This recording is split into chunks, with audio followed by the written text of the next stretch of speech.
What's up, everybody? And this is your boy Retro Rogue.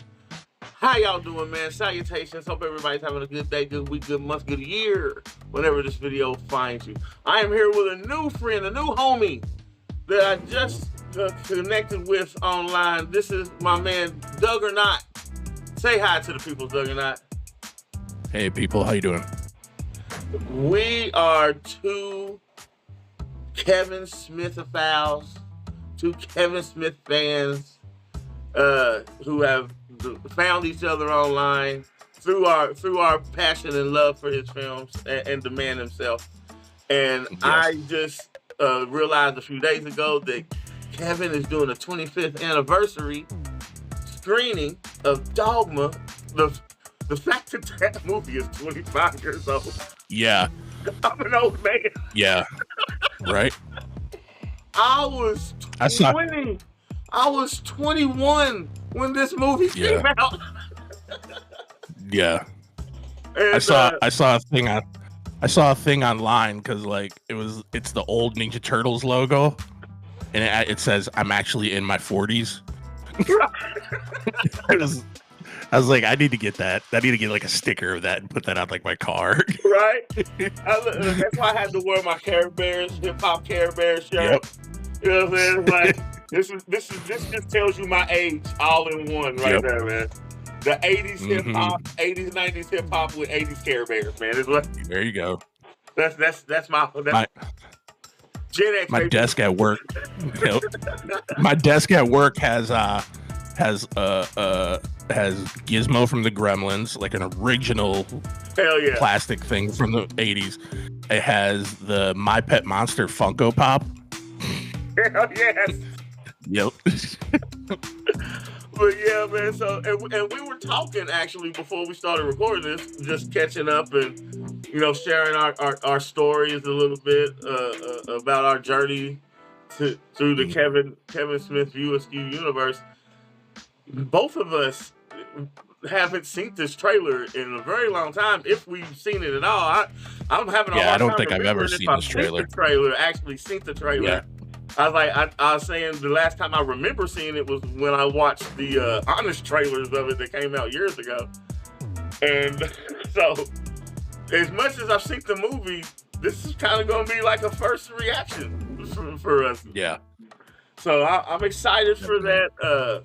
We're going to do that. Then we're going to talk about it and go from there. So we're going to hop into the trailer. You got it pulled up, ready to go. And all right, so we're going to do that. But before we do that, if you like the video, hit that like button, man. And if you're digging what we're doing here on the channel, smack that subscribe button. I promise you, it likes it. And if you're really feeling us, ring that bell so you know we're posting all new stuff right here on the channel. That being said, all my shame and plugging is out of the way. Let's go ahead and watch this trailer and let's hit play. All right. I can spot a commandment breaker from a mile away. Right there. There's one. Excuse me. They're so young. Are you married? Scott Mosier. To her? No. Ladies and gentlemen. And I love too how Scott and all God them has grown weary of your superficial parts. Yep. Hypocrites, charlatans. He has abandoned you to the whim of judgment. Prepare to taste God's wrath. So young. Yes. Two takes to New Jersey, please. God's decreed that I'm to charge you with a holy crusade. Rickman and stop a couple of angels from re-entering heaven. We're going home. If they get in, they'll unmake one of the greatest freaking world. lesbian actors that we lost so way how do I too know soon. you're an angel? Yep. As I was And saying, I hate the fact that most young people, most adults now only know him as Snake. prophets, in a manner of speaking. You gotta be kidding me. Yeah. Between guys with wings, Outstanding work. guys falling out of the sky, Oh, that sucks. This is and still guys probably trying one like of hell my to kill favorite me. Matt Damon roles. Like, I'm ready to kick back. Yeah. Welcome the end of existence. The sign of a true Catholic. Remastered and stunning 4K with exclusive content. Okay. The whole of existence is in I jeopardy think right this now. is the You're movie the ones too gonna where help all change men fell in love with Selma Hayek. Women's bodies are all fucking business. Yeah. That or Dust Till Dawn, yeah. Fill them pews, people. Hook them while they're young. Kind of like the tobacco industry. George Carlin, man, Christ, another if great. only We we had lost them numbers. Another one, yeah. Snoogans. Niggas. Unless it's banned again. Banned again. Yeah. And that's crazy. Like, I do remember the news footage of the church that was literally protesting. Yeah. And trying to boycott. He protested his own movie. He went out and protested with them. Yeah, he protested his own movie. Yeah, and the reporter was like, "You kind of resemble." He's like, "I've heard that." Yes, yeah, I get that a lot. Yeah. If that don't tell you the kind of person right, that you're dealing with. And plus, like, one of the things I love about Kevin Smith is one of the things I love about Seth MacFarlane. Excuse me, I was talking about this earlier in one of my trailer reactions that I did for the Naked Gun movie that's getting ready to come out. I just saw that trailer too, yeah. With Liam Neeson. And I was like, you're replacing Leslie Nielsen with Liam Neeson. I see what you did there. Yep. But the whole dig they did with for O.J. Simpson. That was fucked up. I was like, damn. I lost my mind when I saw that. I didn't even talk after that, bro. I was just like, damn.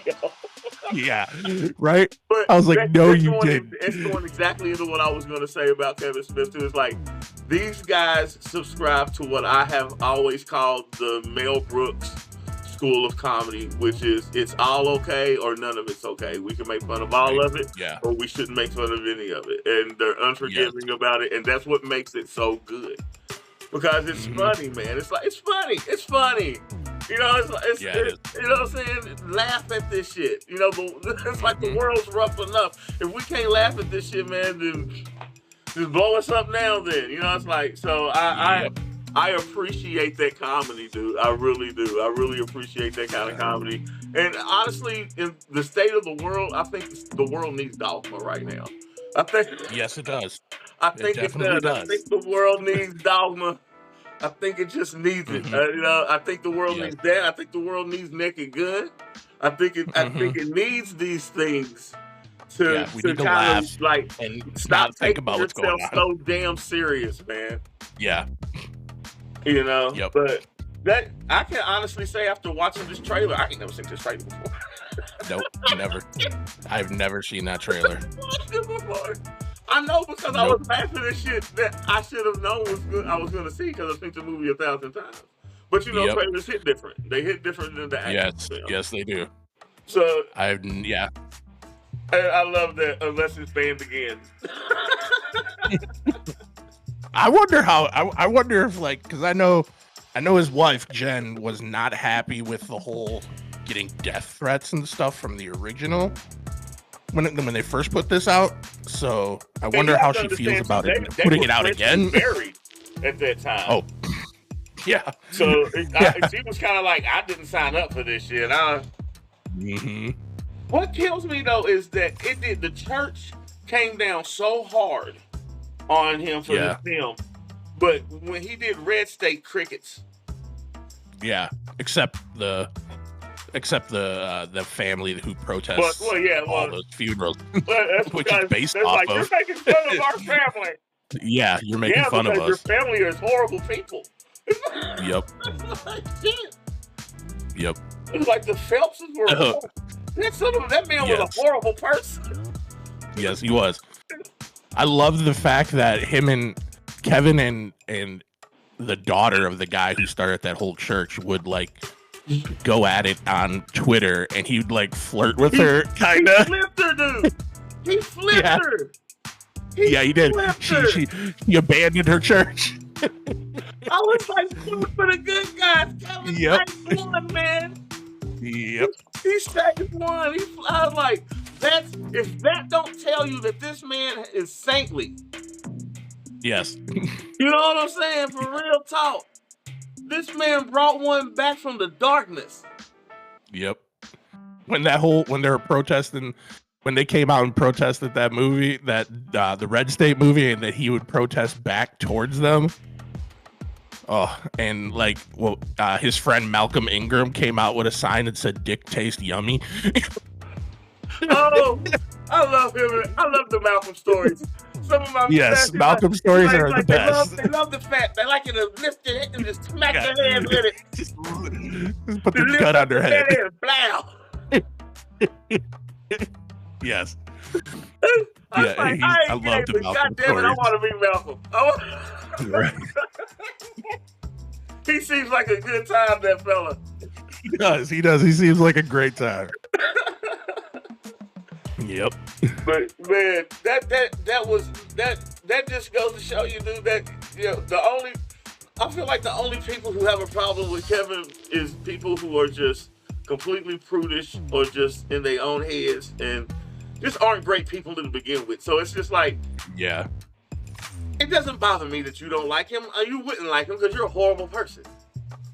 Yep.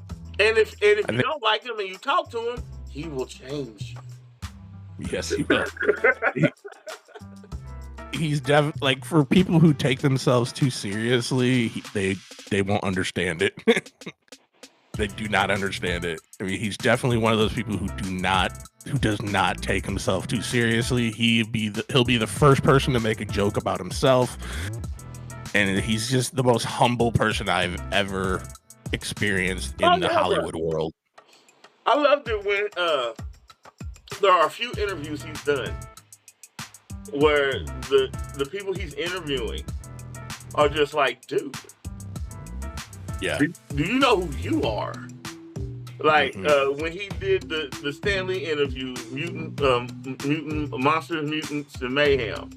Yep. Marvels. And Stan Lee was just like, I'm a fan of you. Yeah. And like, yeah.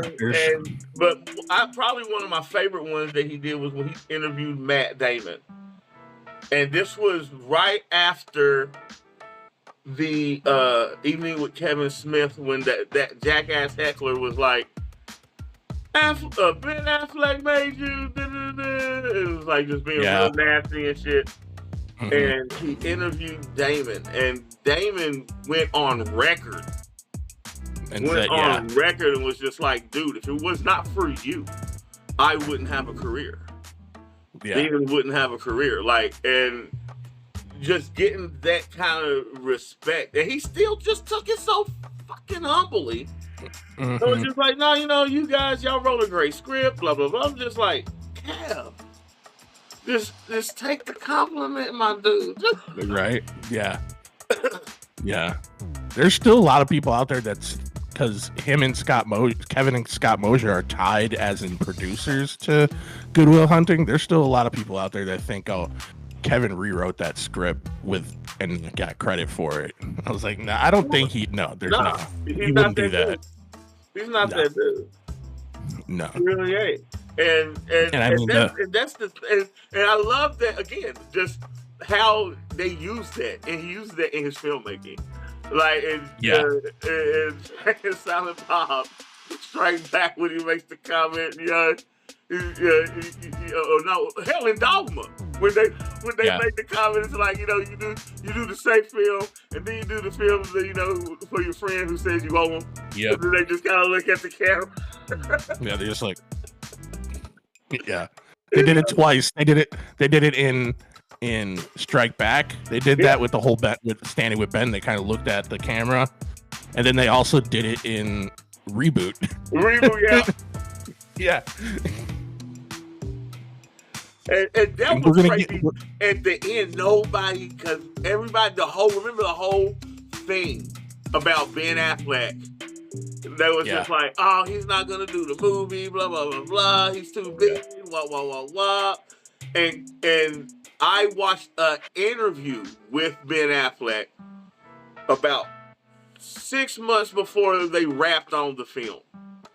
Mm-hmm. And he was even like, he's like, I've heard that they're doing a Jay and Silent Bob reboot movie. He's like, yeah, no one's approached me. He's like, he looked at the camera. He's like, but look, if they want me in it, I would happily be in the film. And I was just like, hell yeah, because up until that point, there was this kind of thing where it was just like there's a separation almost. Yeah, like especially with Affleck and Kevin, it was just like I don't remember where I heard it, and again, this is for Christ's sake. Yeah, I mean, this is alleged, so don't quote me or anything. But I think it was. I heard something like Kevin said something on an old podcast, like an old one, and he was talking. It was someone asked him about him and Ben, and he's like, I haven't seen Ben in a few years. Yeah, and I think it was that same podcast where he was kind of talking about how, because Ben was with Jennifer Gardner at the time, and she wasn't the biggest Kevin Smith fan. She didn't really like it, even though they were in a movie together. And she wasn't the biggest Kevin Smith fan, and that's kind of the whole separation thing happened. They didn't really hang out or talk or much anymore. Women. Like, yeah, right. But yeah, again, that's just hearsay. Yeah. But seeing him at the end of that film, dude, that was just that was magic. I was like, I ain't gonna lie, when that happened, I stood up and clapped. I was like, yes, yes. And then lay that shit to bed. Did you watch the when Jay and Kev got the footprints in the cement and everything in front of the Chinese, and Ben gave the introduction? Yeah, the man almost came to tears talking about Kevin Smith. Right, go boy. My German Shepherd wants attention. He hears you and can't see you, and he's freaking out. Yeah, I'm sure my dog's standing in front of my door in my room. But yeah, man, that's care less. And I'm not care less, but he hears me. They got their footprints and stuff in front of the theater, but damn it, he needs a star. Yeah, I agree. The star would be nice. Just because look at how many people he has personally championed. Yeah, I mean, Stan Lee. He championed Stan Lee. He championed Adam West. Yep. The thing about the star that I'm like not too like I guess I mean I could care less if he gets his own star is because the stars are you can buy your way into getting a star. You can. The footprints in front of that star. Yeah. The footprints in front of the theater now, that's like an honor. They give those to you. It's an induction basically. So I think that means more to him other than like having a star. Because like I know like years ago Ralph Garman was campaigning to get I can't even think of his name now, the 66 Batman. Adam West. He ran that whole campaign to get him his star. So that was a huge campaign. I remember that. It was. But yeah, I think the footprints and stuff probably mean more to Kevin other than the star. It means more to me because like I said, you can buy your way to get a star. But you can only earn that in the footprints. Yeah, you get to earn those footprints. Hell yeah. And he tells a story about he was on a podcast. He talked about how when he was a kid they went to California and he saw Darth Vader and C-3PO and R2-D2's footprints. And he's like, now mine and Jay and Silent Bob's are there with theirs. So yeah, I mean, like I said, I think it's definitely something he appreciates more than a star. Oh yeah. And I think too, and because I've always been that cat who, when I'm a fan of somebody's, I feel like everybody should be their fan. Like I just am, I always have been. And when it comes to Kevin Smith, when I'm getting to talking my rants about him, and I'm just like, look, man, I was like, do you like such and such? You like such and such? You like such and such? Well, Kevin Smith worked with him. Kevin Smith worked with this person. Like everybody of importance in Hollywood at some point in time has crossed paths with this man. They have. Yep. Yes, they have. From Mark Hamill to Samuel L. Jackson. Like it's a huge list, man. And but you know, the thing I think I love the most about him is that no one that has worked with him has ever had an ill thing to say about him. No, even with the cop out fiasco, like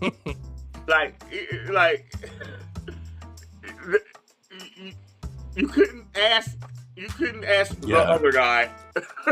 Yeah, it's for a long time. That's the only way Kevin would refer to him. The other guy. It's Kevin Smith's like Voldemort. He shall not be named. Right. And even then, I kind of like how that even kind of came to a head, and when Bruce's his illness came out, and how he called Kevin to try to, bury the hatchet, as it were, and the fact that he made the call, like it wasn't Kevin reaching out. Yeah, it wasn't Kevin reaching out or anything. Yeah, he made the conscious decision of, you know what, I think I ran this dude afoul. Maybe while I still can, let me try to mend that fence, and that was cool. You know what I'm saying? That which made me happy because I was a Bruce Willis fan up until all of that, and I was just like, If you're gonna make me choose between you and Kev, Bruce, you're gonna lose. You're gonna lose, yeah. I loved Bruce Willis movies, and then that his whole interaction with Kevin Smith and everything came out, and it was like, really, he's kind of he came off as like such an asshole, and then that kind of changed. Brother, I was even on the fence even then until shortly after that he was taken out of an interview on the Tonight Show because he went off. Yeah. And he's like, "Do you think any of us want to do this? We're doing this because it's a job." But that was the beginnings of his illness. Yeah, his illness starting to kick in and take over. But again, no one knew it, so it just seemed like Bruce Willis is just turning into a dick. Like, what's going on? And even before his illness came out into the public, he was doing all those like super like low rate movies that like direct to DVD type movies. Netflix. And then it came out like he was just making as much money as he could so he could pass that along to his family when he's gone or can't work anymore. He can't work. He was just working because he knew it was going to come to an end. He was literally doing things just for a paycheck, but for the right reasons, I guess. Yeah. But again, like it was good to see that, like, okay, so again, this wasn't Kevin's fault. This was the illness's fault. Yeah, it was the illness's fault. Yeah. But no, man, I love talking about Kevin. I could talk about him all day. I really could. I could talk about his films all day and what they've meant to me, and everything. I get asked quite often, is there any Kevin Smith film that didn't resonate with me? And I'm like, no. I like them all on some level. They all have their merits. Yeah, they do. I was like, Kevin Smith films are like pizza. When they're good, there's no bad pizza. Exactly. Yeah. When they're good, they're great, and when they're not, they're still okay. Yeah, it's still pizza. Yeah, you know what I'm saying? Exactly, it's still pizza, bro. Yeah. Yep. I would say the only one that, like, if I had to get rid of any Kevin Smith film, it would be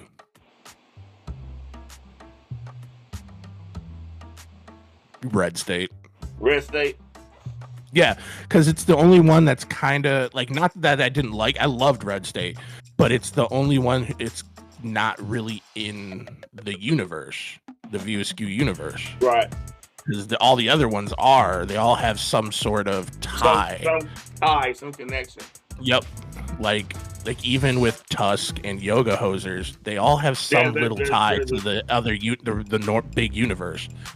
Red State didn't. And apparently Moose Jaws is going to be connected to that. Yes, Moose Jaws. I've been waiting for Moose Jaws ever since he first mentioned something about it on Smodcast. I mean, like, I want this movie to happen. Oh, so badly. I need Moose Jaws.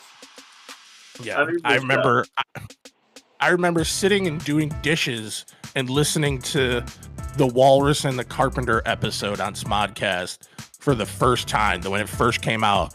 And the first thing I said is like, this needs to be a movie. They just created a plot for a movie. And him and Scott did that so much. They did that so much. They sit there with be talking and would give you scenario. They have written Batman movies that I would watch so hard. Mm-hmm. Yes. They wrote a Robin movie that I would watch so hard. Where he goes from Robin to Nightwing and he's in Bloodhaven. I'm like, are you Warner Brothers? Take notes, motherfuckers. Right? Yeah. It all started with that the Walrus and the Carpenter story that he found someone sent him on Twitter, and then it just started rolling from there. Then they did the Yoga Hosers talk on Smodcast, and then they did they talked about Red State before it all and everything like that, and I'll just start it from their conversations.